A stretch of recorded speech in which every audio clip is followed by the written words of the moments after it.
Ya, Assalamualaikum warahmatullahi wabarakatuh. Ya, selamat siang semua. Siap untuk belajar? Oke, sebelum belajar, mari kita berdoa terlebih dahulu, ya, supaya kita pembelajarannya lancar dan mendapatkan apa yang kita inginkan, ya. Oke, sekarang berdoa mulai. Nah, berdoa selesai. Terlebih dahulu, sebelum itu saya absen dulu ya. Oke, pertama Ahmad Dikri, Muhammad Egi, Ali, Murniat, supaya kalian nanti, karena sebelumnya kita sudah membahas algoritma standar ya, yang bisa dipakai untuk membuat program algoritma. Nah, sekarang kita akan belajar pseudokode namanya. Jadi ini adalah semi bahasa pemrograman. Jadi tujuannya nanti supaya kalian bisa menulis logika algoritma itu ke dalam pseudokode sebelum dijadikan kode program ke bahasa pemrograman yang sebenarnya. Nah, jadi kalian bisa menulis program dalam pseudokode dan merancangnya. Oke? Baik, sebelum itu ya saya akan beri sebuah pertanyaan. Pernah dengar pseudokode? Ada yang pernah, ada yang belum ya? Nah, pertanyaannya adalah apa itu pseudokode? Ya, ada yang bisa jawab? Oke, si ceramah silahkan sendiri.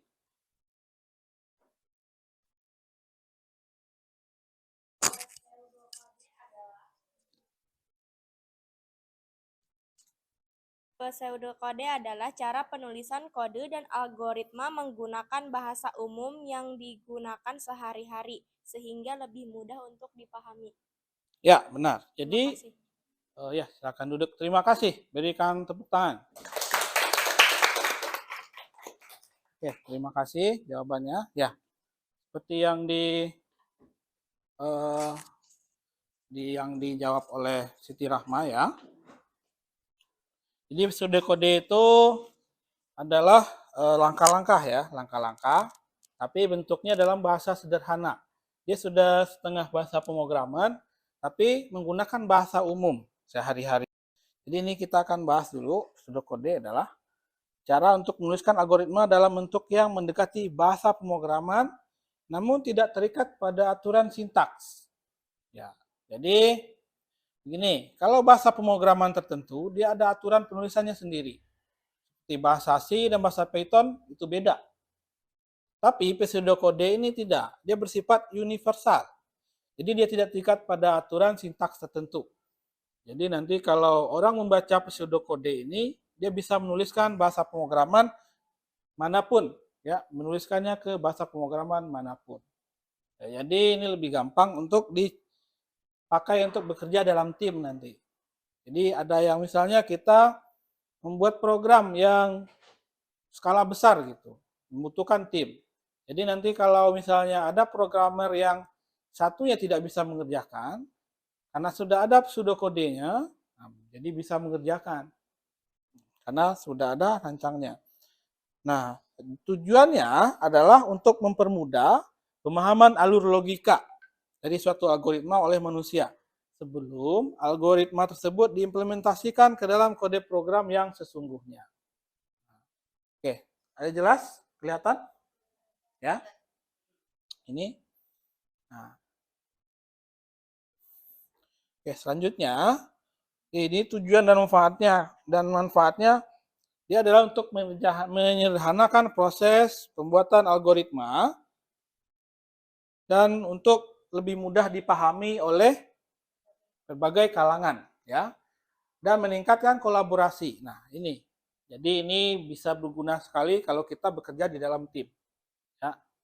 Jadi misalnya kalau kita menuliskan algoritma sendiri dalam misalnya tulisan ya, dalam bentuk tulisan paragraf, mungkin orang akan kerepotan membaca karena panjang. Kalau kita menuliskannya dalam langkah-langkah sederhana dengan bahasa yang sederhana, nah mungkin akan bisa lebih dipahami. Nah, ini juga mudah dipahami berbagai kalangan. Jadi, programmer yang terbiasa dengan satu bahasa pun, yang bahasa tertentu ya bahasa pemrograman tertentu, akan mudah memahami. Karena tidak perlu pengetahuan tentang bahasa pemrograman tertentu. Nah, yang ketiga adalah meningkatkan kolaborasi.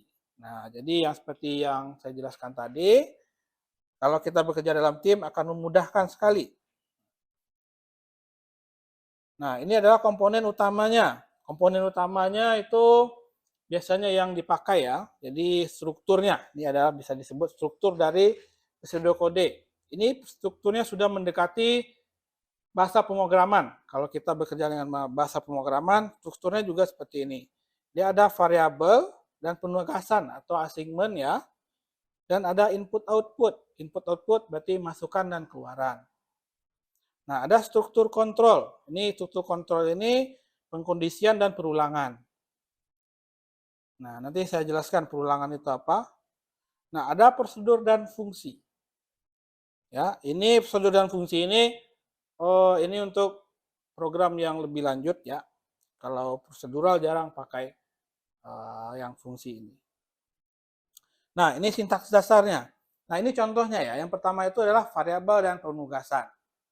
Nah, ini contoh sintaknya adalah sintaks. Ini nama variabel, ini nilai. Yang pseudokodenya adalah ini. Tanda panah ke kiri. Berarti dia memasukkan nilai ini ke nama variabel. Nah, contohnya apa? Misalnya ada namanya variabel X. Nah, ada tanda panah ke kiri. Berarti X itu bernilai 10. Atau X 10 itu dimasukkan ke dalam X. Sekarang X itu nilainya 10. Ya. Nanti bisa diganti-ganti nanti. Nah, ada variabel nama. Variabel nama isinya adalah John. Bentuknya string ya, ini string namanya. Atau char atau teks. Kalau ada tanda kutip ini, dia bentuknya adalah teks. Nah, ada variabel hasil. Hasil dia isinya adalah proses, ya. Proses. Apa itu proses atau operasi? Nah, ini A ditambah B. Ini namanya proses atau operasi ya. Operasi. Jadi, misalnya ada variabel A dan B, sudah ada nilainya. Hasil itu berisi dari hasil dari proses mereka berdua nanti. A ditambah B. Apa hasil A ditambah B?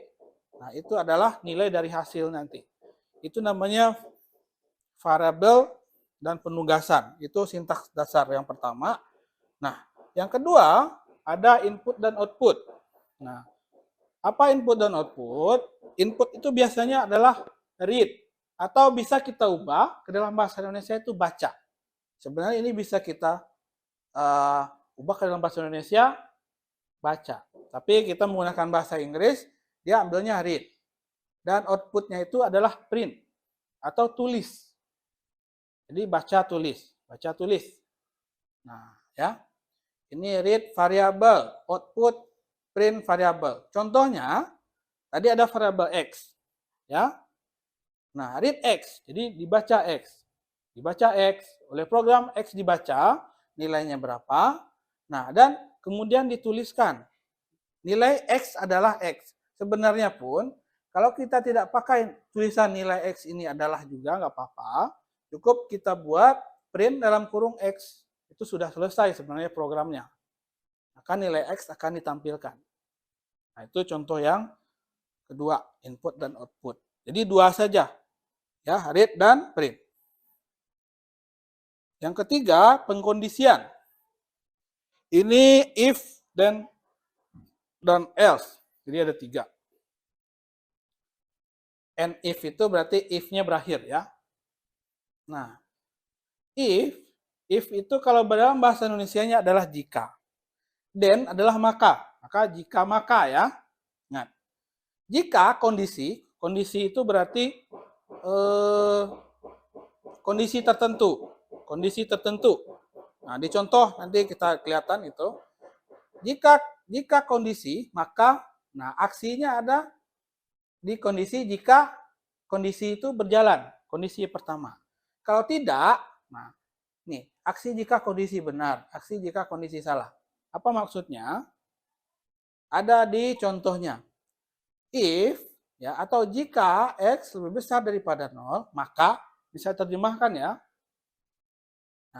Print X adalah positif. Ya. Kalau X tidak lebih besar daripada 0, berarti yang keluar adalah X adalah 0 atau negatif. Kayak gitu. Oke? Ngerti? Kalau kondisi pertama, if itu yang if X lebih besar daripada 0 tidak terpenuhi, maka yang keluar adalah X adalah positif. Else, kalau tidak,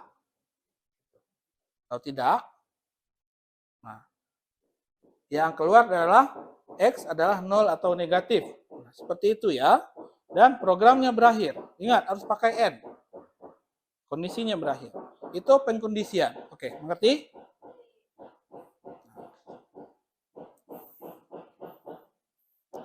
Dan selanjutnya yang keempat adalah perulangan atau loops. Perulangan ini ada dua. Yang pertama, ini gunanya ya, mengulangi serangkaian perintah berdasarkan kondisi tertentu. Ini untuk mengulangi perintah. Bayangkan kita harus menambahkan misalnya A tambah B 10 kali. Dengan perulangan ini kita bisa bikin otomatis, tanpa perlu kita mengetikkan secara manual. Lihat. While loop ini, dia akan mengulang nih, while kondisi. Jadi ada kondisi tertentu yang akan diulang. While, ini ada kondisi, dan mengulang apa yang akan ada di antara while dan end while. Contohnya, misalnya, while X kurang dari 10, ya. Jadi, gini. Selama X kurang dari 10, maka akan ada perulangan X, nilainya adalah X ditambah 1. Ya. Nilainya adalah X ditambah 1. Jadi misalnya gini nih. Sebelum nilai X ini 10, dia akan terus menambah nilai X ini jadi 1. X ini misalnya nilainya 0 pertama. Ya. Dan ada perulangan. While X kurang dari 10, maka X nilainya adalah X ditambah 1. Dia akan mengulangi X itu sebanyak 10 kali, menambahnya 1 nilai. X ditambah 1, 0 ditambah 1 nilainya berapa? Dia akan membaca kembali. Apakah X masih kurang dari 10? Masih, karena X nilainya masih 1. Ya. Terus dia akan menambahkan X lagi. X ditambah 1. Berarti 1 tambah 1. Dan akan berulang sampai X itu 10. Kalau sudah 10, perulangannya berakhir. Jadi seperti itu. Itu perulangan while namanya. Yang selanjutnya adalah perulangan for. Ya. Sintaksnya seperti ini. Ini perulangannya ditentukan ya. Kalau tadi tidak. Ini tidak ada kondisinya. Ini kondisinya sudah buat nih perulangannya berapa nih kayak gini. For I, for awal to akhir, jadi 1 sampai 5, ya. Jadi dalam rentang 1 sampai 5, lakukan yang ada di dalam sini, seperti itu. Ya, contohnya apa? For I, ya, for I. Jadi nilainya I, pakainya I itu, ya. Jika I, ya, untuk I, for I 1 sampai 5, jadi dalam angka 1 sampai 5, I nanti nilai I-nya lakukan print I. Berarti I di print sebanyak berapa? 5 kali. Ya, jadi printnya I. Kalau 1 sampai 10, berarti 10 kali. Jadi seperti itu. Bedanya dengan while yang tadi. Kalau ini sudah ditentukan, kalau while yang tadi Sebelum kondisinya terpenuhi, dia akan mengulang terus. Kalau ini sudah ditentukan dari awal. Jadi seperti itu, ya. Nah, itu perulangan. Yang selanjutnya adalah prosedur dan fungsi. Nah, prosedur ini adalah cara lama sebenarnya, ya, tapi akan kita pelajari juga ini dasar. Jadi, prosedur dan fungsi itu adalah mengorganisasi kode ke dalam blok-blok yang lebih kecil dan modular. Ini prinsip pemrograman modular namanya ya. Jadi, kita akan membuat program-program kecil dan disatukan dalam satu program. Nah, yang pertama itu namanya prosedur. Nah, ini blok kode yang tidak mengembalikan nilai, tapi ini sudah jarang dipakai ya. Ini yang lama, ini metode lama nih kalau prosedur. Nah, dia itu seperti ini. Ada nama prosedur. Nah, isinya adalah sekumpulan langkah-langkah, sekumpulan program, baik itu perulangan atau operasi. Nah, contohnya ini, prosedur. Prosedur itu namanya prosedur cetak hello. Isinya apa? Menampilkan tulisan hello. Ya udah itu aja. Apa yang ada di dalam sini dia lakukan. Nanti tinggal panggil prosedurnya. Yang satu lagi adalah fungsi. Nah, fungsi ini yang sering dipakai. Fungsi atau function, ya. Ini mengembalikan nilai. Nah, ini yang sering dipakai sekarang karena keistimewaannya dia mengembalikan nilai. Jadi kita tinggal panggil fungsinya. Nah, misalnya ada suatu program. Ini program besar dan ada fungsi tambah A dan B di dalamnya, ya. Dia mengembalikan nilai integer. Nah, isinya apa? Return A tambah B. Jadi, misalnya kita bikin program, kita buat program, misalnya program penjumlahan. Nama besarnya. Apa isinya? Print ya, tampilkan atau tulis, kita tinggal panggil nambahin ini, tambah A, B. Jadi kita tidak perlu melakukan operasi lagi. Kita cukup panggil fungsinya saja, dia akan mengerjakan. Mengerti? Nanti saya berikan contoh, ya. Nah, selanjutnya adalah komentar. Komentar ini bukan bagian dari program, tapi dia berguna untuk menjelaskan blok-blok program. Misalnya, ini adalah variabel, ini adalah perulangan, ini adalah operasi, kayak gitu tuh. Misalnya, ini. Komentar ini diawali dengan 2 garis miring. Dia tidak akan terbaca di program.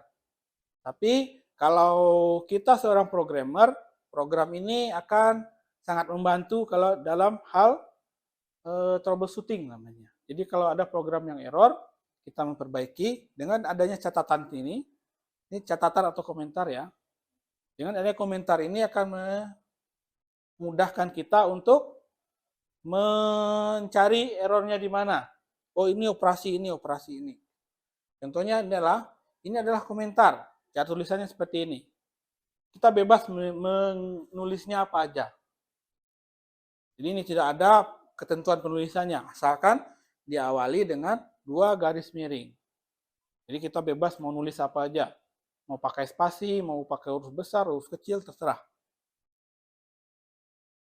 Nah, contohnya adalah 10 sama dengan 1. Ya, X sama dengan 10. Ini ada komentar di sampingnya. Dia menjelaskan apa arti dari X tanda panah 10 tersebut. Menetapkan nilai 10 ke variabel X. Nah, ini namanya komentar. Nah, oke, itu adalah 6 ya. 6 dari sintaks dasar dari pseudokode. Nah, selanjutnya adalah tips menulis pseudokode.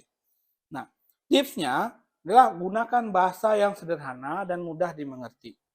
Sebenarnya seperti yang saya bilang tadi, ya, read itu bisa kita ganti dengan baca. Print bisa kita ganti dengan tulis. And bisa kita ganti dengan akhir. Seperti itu. Ya, sebenarnya di sini ada start harusnya. Nah, Gunakan bahasa, pastikan pseudokode mudah dibaca dan diikuti orang lain. Jadi harus mudah dibaca dan diikuti. Nah, dan fokus pada logika algoritma, ya. Jadi logikanya harus jelas, bukan pada sintaks spesifik bahasa pemrograman. Jadi kita tidak boleh terpaku pada bahasa pemrograman tertentu aturan penulisannya. Dia harus universal. Gunakan komentar untuk menjelaskan bagian-bagian yang kompleks. Nah, komentar itu nanti berguna untuk menjelaskan. Ya. Oke? Nah, sekarang kita akan membagi kelompok, ya. Kita akan bagi kelompok. Satu kelompok 2 orang. Silakan. Mau yang berdekatan saja? Sudah. Oke. Jadi satu kelompok 2 orang. Satu kelompok, ya.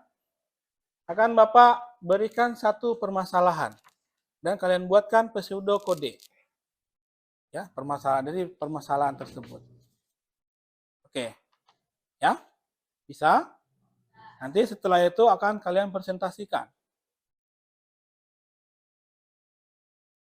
Bisa ya? Ya, baik. Jadi karena kelompoknya sudah dibagi dan permasalahannya juga sudah dibagi, yang akan kalian buatkan pseudokodenya. Jadi sekarang kalian akan menulis pseudokodenya ada di namanya, ini ada, kalian cari di Google pseudokode editor ya. Pilih yang nomor 2. Ini ada 2 ini. Ada yang pseudokode editor online, pseudo editor ya. Ada yang cut ini, yang cut yang di bawahnya. Yang nomor 2, online pseudokode editor dan compiler. Nah, pilih yang itu. Tampilannya seperti ini. Tampilannya seperti ini. Kelihatan? Ya, seperti itu ya. Nah, bagi yang sudah masuk ke itunya, ke situsnya, silakan dihapus yang ada isinya itu, yang di dalamnya. Isinya dihapus saja semua. Apa? Ya, ini dihapus.